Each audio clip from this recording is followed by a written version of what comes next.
because now as far as the Congress party is concerned, we are learning another breaking update that the High Command has called for a meeting of West Bengal State Unit to discuss over the upcoming assembly elections. A call is likely to be taken by the party leadership over the alliance in West Bengal. Sources say that the party is now considering to go solo in West Bengal elections, and the final decision would be taken after having due consultation with the party state leadership.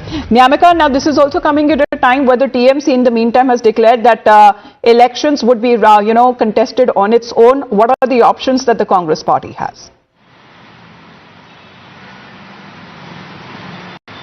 Well, now the only option which is left for the Congress party is to have an alliance with the left parties, or contesting solo in the upcoming assembly elections, and this call is going to be taken by the party high command in today's meeting. It is being expected that there will be a discussion with the party's state unit regarding this entire matter, because many of the West Bengal Congress leaders are of the opinion that this time the Congress should contest solo in the upcoming assembly elections. The party high command has called this particular meeting at around 12:30 p.m. But it will be depending upon the parliamentary proceedings that the timings can be changed. But the major issue which is going to be taken up by the Congress High Command for the discussion is about having any kind of alliance within the state of West Bengal or not, because the sources have informed Times Now exclusively that this time the Congress party is considering to go solo in the upcoming assembly elections, as the demand which the state leaders are raising is that they should also get strengthened at the grassroots level, and for that reason they are basically suggesting that it would be better if the Congress party would be taken after having due consultation with the state leadership, and also timing of this meeting would depend upon the